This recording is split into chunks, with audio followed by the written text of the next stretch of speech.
صفات کی دوسری قسم کیا ہے؟ یاد رکھیں، صفات کی دوسری قسم وہ صفات ہیں جو حضور نبی اکرم صلی اللہ علیہ وسلم کے وجود مبارک سے نکلتے ہیں۔ ہاں، وہ صفات ہیں جو حضور نبی اکرم صلی اللہ علیہ وسلم کے وجود مبارک سے نکلے ہوئے ہیں، جن کو ہم سنتیں کہتے ہیں، وہ صفات۔ اب پچھلی جو دو صفات ہیں ان کا نقصان کیا ہے آپ کو بتا دیا۔ اب حضور نبی اکرم صلی اللہ علیہ وسلم کی طرف سے جو صفات اور جو سنتیں ہمیں ملی ہیں، ان کے فائدے کیا ہیں؟ ان کے فائدہ، نمبر ایک فائدہ یہ ہے کہ اللہ کے نبی کی ہر سنت ہر ایک کے دسترس میں ہے۔ بچہ ہو، جوان ہو، بوڑھا ہو، بیمار ہو، معذور ہو، صحت مند ہو، مرد ہو، عورت ہو، دنیا کے کسی کونے میں رہتا ہو، کسی قبیلے کا ہو، کسی رنگ کا ہو، کسی ذات کا ہو، یہی تو کمال ہے حضور نبی اکرم صلی اللہ علیہ وسلم کی سنتوں کا۔ تو ایک فائدہ تو ان صفات کا جو حضور نبی اکرم صلی اللہ علیہ وسلم کی ذات اقدس سے نکلی ہوئی ہیں، سنتیں ہیں، ان کا ایک فائدہ یہ ہے کہ ہر ایک کے دسترس میں ہے۔ تاجر ہے وہ بھی عمل کر سکتا ہے، مسواک لے لو، ایک سنت ہے، تاجر بھی عمل کر سکتا ہے، مزدور بھی عمل کر سکتا ہے، غریب بھی عمل کر سکتا ہے، امیر بھی عمل کر سکتا ہے، بچہ بھی کر سکتا ہے، بوڑھا بھی کر سکتا ہے، مرد بھی کر سکتا ہے، عورت بھی کر سکتی ہے۔ دنیا کے کسی کونے میں، کسی گلی کے اندر، کسی کھڈے میں بیٹھنے والا آدمی اس سنت پر عمل کر سکتا ہے۔ اور پھر مسواک خالی مسواک نہیں ہے، مسواک ایک ایسی سنت ہے جس کے اندر دنیا جہان کی تمام روحانیت بھی موجود ہیں، جس کے اندر دنیا جہان کے تمام فائدے بھی موجود ہیں۔ ظاہری اعتبار سے دیکھو نا، ہم خوراک کہاں سے کھاتے ہیں؟ دانتوں سے چبا کے کھاتے ہیں نا۔ دانت میں اگر جمز لگے ہوں، دانت اگر گندے ہوں، دانت اگر خراب ہوں، تو وہی خراب دانت کا اثر اس لقمے پر ہوتا ہے، وہی لقمہ ہمارے پیٹ کے اندر جاتا ہے اور ہمارے ہاضمے کا حصہ بنتا ہے اور ہمارے جسم کا حصہ بنتا ہے۔ جسمانی اعتبار سے اگر مسواک کیا جائے تو دانت صاف ہوتے ہیں۔ روحانی اعتبار سے حضور نبی اکرم صلی اللہ علیہ وسلم کی حدیث علماء کرام فرماتے ہیں کہ جو مسواک استعمال کرتا ہے مرتے ہوئے اللہ تعالیٰ کلمہ نصیب فرماتے ہیں۔ اور کلمے کے بارے میں اصول یہ ہے کہ من کان آخر کلامہ لا الہ الا اللہ فقد دخل الجنہ۔ اللہ کے نبی نے فرمایا کہ جس کا مرتے وقت آخری کلمہ لا الہ الا اللہ ہے، وہ جنت کے اندر بڑھ گیا۔ اور بھائی، جو ساری زندگی ہم نمازیں پڑھتے ہیں، نیکیاں کرتے ہیں، گناہوں سے بچتے ہیں، کس لیے کرتے ہیں؟ کہ جنت میں چلے جائیں۔ اس سے بڑی اور کامیابی کیا ہو سکتی ہے؟ میری بات سمجھ میں نہیں آ رہی، مجھے لگتا ہے۔ فَمَنْ زُحْزِحَ عَنِ النَّارِ وَأُدْخِلَ الْجَنَّةَ فَقَدْ فَازَ۔ اللہ تعالیٰ نے فرمایا کہ جس کو آگ سے بچا لیا گیا اور جنت میں داخل کر دیا گیا، وہی تو کامیاب ہے۔ اور کامیابی کس کو کہیں گے؟ تو میں یہ بتا رہا تھا کہ حضور نبی اکرم صلی اللہ علیہ وسلم کی طرف سے جو ہمیں ملنے والی صفات ہیں، جس کی وجہ سے ہماری ذات کی قیمت بنتی ہے، جہاں سے یہ بیان شروع ہوا ہے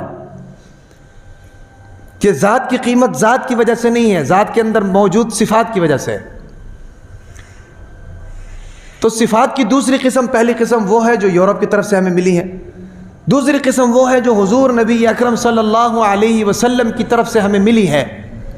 وہ صفات جس کو سنتیں کہتے ہیں، اس کا ایک فائدہ یہ ہے کہ حضور نبی اکرم صلی اللہ علیہ وسلم کی جو صفات ہیں وہ جناب ہر ایک کے دسترس میں ہے، جس کو سنت کہتے ہیں۔ حضور نبی اکرم صلی اللہ علیہ وسلم کی بے شمار سنتیں ہیں۔ دیکھو نا بھی، ایک باغیچہ ہے، اس کے اندر بے شمار پھول ہیں، ہے بھائی۔ میرے جیسا آدمی جب اس میں داخل ہوتا ہے وہ کنفیوز ہو جاتا ہے کہ کون سا پھول سونگوں، کون سا پھول خریدوں۔ ہر پھول دوسرے سے خوبصورت، ہر پھول دوسرے سے خوبصورت۔ حضور نبی اکرم صلی اللہ علیہ وسلم کی سنتوں کا ایک باغستان ہے، گلستان ہے، پھولوں کا ایک گلدستہ ہے، جس کے اندر ہر پھول جناب آپ کو اپنی طرف اٹریکٹ کرتی ہے، اور آپ کے لیے مشکل ہے کہ کون سا پھول اٹھاؤں، ہر پھول قیمتی ہے۔ 24 گھنٹے کی زندگی میں حضور نبی اکرم صلی اللہ علیہ وسلم کی سنتوں پر ہمیں دیکھیں، یاد رکھیں، علماء فرماتے ہیں کہ لوگوں کی کامیابیوں کے پیچھے نبی اکرم صلی اللہ علیہ وسلم کی سنت مسکرا رہی ہوتی۔ ہاں، اللہ تعالی ہم سب کو اپنے تمام احکامات اور حضور نبی اکرم صلی اللہ علیہ وسلم کی تمام سنتوں پر عمل کرنے کی توفیق عطا فرمائے۔ آمین تو کہتے ہو، عمل کوئی نہیں ہے، داڑیاں سارے شیو کرتے ہو، کوئی غیرت کا مظاہرہ کرو، غیرت کا مظاہرہ کرو. خالی مرد ہونا غیرت مند نہیں ہے، مرد کی علامت بھی ہونی چاہیے. ہاں، حضور نبی اکرم صلی اللہ علیہ وسلم کی بے شمار سنتیں ہیں. شاہ مصر نے حضور نبی اکرم صلی اللہ علیہ وسلم کے پاس حکیم بھیجا، طبیب. آپ وسلم کی خدمت میں طبیب بھیجا. طبیب نے ملاقات کی اللہ کے نبی سے، تو اللہ کے نبی نے کہا کہ بھائی آپ کا یہاں کام کوئی نہیں ہے. نے کہا بھائی کیوں کام نہیں ہے؟ نے کہا کام اس لیے نہیں ہے کہ ہمارے یہاں کوئی بیمار نہیں ہوتا. طبیب نے پوچھا کہ کیوں بیمار نہیں ہوتا، یہ کیسے ہو سکتا ہے؟ اللہ کے نبی نے فرمایا کہ ہمارا ایک طریقہ ہے کھانا کھانے کا، ہم اس طریقے پر کھانا کھاتے ہیں، ہم بیمار نہیں ہوتے. آج وہ طریقہ ہمارے اندر سے نکل گیا، تبھی تو بیماریاں ہیں. تبھی تو بیماریاں ہیں کہ نہیں بھائی؟ طریقہ نکل گیا. پوچھا کہ کیا طریقہ ہے؟ اللہ کے نبی نے فرمایا ہمارا طریقہ یہ ہے کہ جب تک ہمیں فل بھوک نہ لگے ہم کھانے کی طرف جاتے نہیں ہیں، اور جب کھانے کی طرف جاتے ہیں بھوک کے مٹنے سے پہلے کھانا چھوڑ دیتے ہیں. چھوٹا سا عمل ہے، فائدہ کتنا ہے. میدا جو ہے بیماریوں کا گھر ہے. میدا ٹھیک ہے تو ساری چیزیں ٹھیک ہے. ہر چیز کو تو اس نے کنٹرول کرنا ہوتا ہے نا جی. آپ کے جسم میں پانی اس نے دینا ہوتا ہے، خون کی مقدار کو ٹھیک اس نے کرنا ہوتا ہے. ساری چیزیں آپ کے جسم کے اندر جو گردش کر رہی ہیں اس میں کام تو میدے کا ہے. ساری چیزیں خوراک سے بنتی ہیں، خوراک کو میدے نے چوسنا ہوتا ہے. تو حضور نبی اکرم صلی اللہ علیہ وسلم نے فرمایا کہ تمہارے پاس کوئی نہیں آئے گا. ہمارا جو طریقہ ہے وہ ایسا طریقہ ہے کہ اس طریقے کے بعد کسی حکیم کی ضرورت ہی نہیں ہے. اور اب ہمارا حال دیکھ لو، رات کو 11 بجے ہمارا رات کا کھانا ہوتا ہے، اور کھانا کھا کر پھر دوسرا کام اور کوئی نہیں ہوتا سوائے سونے کے. اور صبح پھر ہم اٹھتے ہیں 10 بجے، اور 10 بجے اٹھ کے جناب ہمارا سب سے پہلا کام ہوتا ہے کھانا. اور کھانا بھی ہمارا ایسا ہوتا ہے کہ جناب نہ پوچھو، ہم ہر کھانے کو اپنا آخری کھانا سمجھ کر کھاتے ہیں، گویا کہ اس کے بعد ہم نے مر جانا ہے. ظاہر بات ہے ایک بندہ اپنا کسی کام کو آخری کام سمجھ کر کرے نا جی، وہ بڑے انہماک سے کرتا ہے، بڑی توجہ سے کرتا ہے، اور اس میں کوئی کمزوری نہیں چھوڑتا. تو ہمارا حال یہ ہے کہ ہم اپنے ہر کھانے کو آخری کھانا سمجھ کر انتہائی توجہ کے ساتھ کر رہے ہوتے ہیں. جب تک یہاں تک نہ آ جائے اس کو چھوڑتے نہیں ہیں. اور پھر حال دیکھ لو پیٹ ہمارا کتنا ہوتا ہے. تھوڑی تک تو ہمارا پیٹ ہوتا ہے جناب، گردن ہمارا کندھوں کے اندر چبھا ہوتا ہے بھائی. کان ہمارے جناب کھانا کھا کھا کے ہمارا سکن اتنی موٹی ہو چکی ہوتی ہے کہ ہمارے کان ہمارے دماغوں کے اندر دبے ہوئے ہوتے ہیں. ایسا ہوتا ہے کہ نہیں بھائی جان؟ ٹانگیں ہمارا کام کرنا چھوڑ دیتی ہیں، بلڈ پریشر اس کھانے کی وجہ سے، شوگر اس کھانے کی وجہ سے. اور کون کون سی چیزیں ہیں جی؟ ڈاکٹر صاحب بیٹھے ہوئے یہاں پہ. بلڈ پریشر ہو گیا، شوگر ہو گیا، ساری چیزیں. یہ ساری چیزیں کیوں ہو رہی ہیں؟ یہ اس لیے ہو رہی ہیں کہ بھائی نبی کی سنت پر عمل نہیں ہے. اور واقعی ایسا ہوا، وہ طبیب کچھ عرصہ رہا، اس کے پاس کوئی بھی نہیں گیا. کوئی بیماری نہیں ہوتا تو کیا کرنے جائے گا بھائی؟ اور پھر ہماری خوراک ایسی ہے، اور خوراک ایسی ہونے کے بعد پھر ہمارے جسم میں حرکت کوئی نہیں ہے. علماء فرماتے ہیں کہ بھئی حرکت میں برکت ہے. برکت خاک ہونی ہے، جب حرکت نہیں ہونی تو. کھانا کھا کے ایک بندہ سو جائے اور اٹھ کے پھر کھانا کھائے تو برکت کہاں سے آئے گی؟ حرکت نہیں ہوئی تو برکت کہاں سے ہوگی؟ پہلے زمانے میں لوگ بڑا گوشت کھاتے تھے، اور اب بھی کھاتے ہیں، اونٹ کا گوشت کھاتے ہیں، بڑے سے بھی بڑا گوشت. ہم بڑا گوشت کھاتے ہیں تو پیٹ خراب ہو جاتا ہے، بی پی شوٹ ہو جاتا ہے جناب.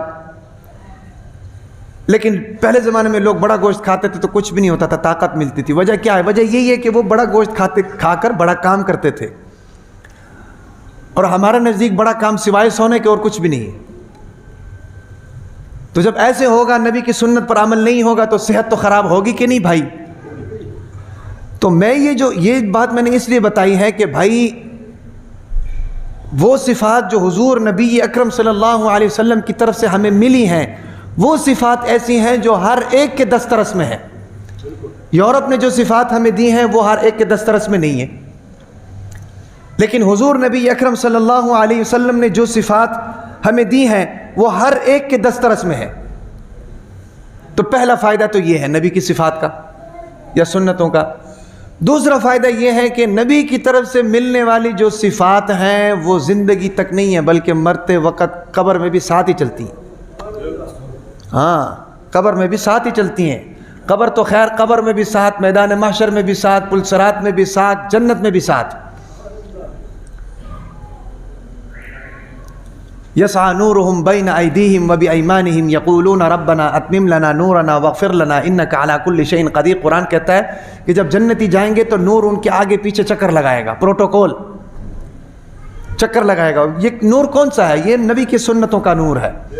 اور ایک حدیث میں آیا ہے، حضور نبی اکرم صلی اللہ علیہ وسلم نے فرمایا کہ قیامت کے دن میں اپنی امتیوں کو جناب وضو کے اعضاء سے پہچان جاؤں گا، وضو کے اعضاء سے پہچان جاؤں گا۔ سمجھ آ رہی کہ نہیں؟ تو جب دنیا میں وضو کرتے ہوں گے تو پہچانیں گے نا بھائی، جب دنیا میں وضو ہی نہیں کرتے تو نماز نہیں پڑھتے، تو نماز نہیں پڑھتے تو وضو کے اعضاء کیسے چمکیں گے؟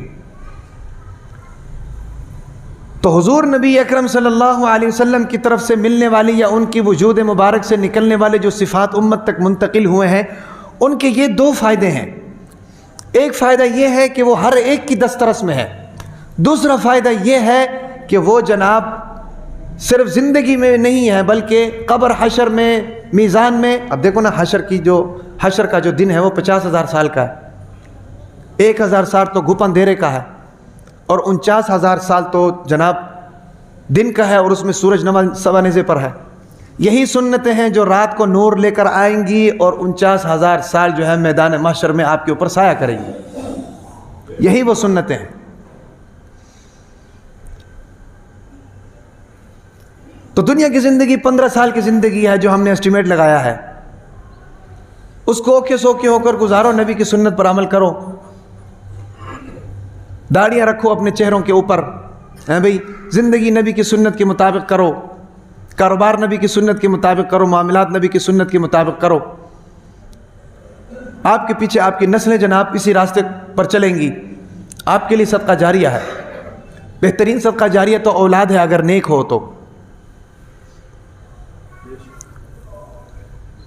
اللہ تعالی ہم کو ان تمام باتوں پر عمل کی توفیق عطا فرمائے۔ تو میں یہ کہہ رہا ہوں کہ یہ حضور نبی اکرم صلی اللہ علیہ وسلم کی طرف سے ملنے والی صفات ہے۔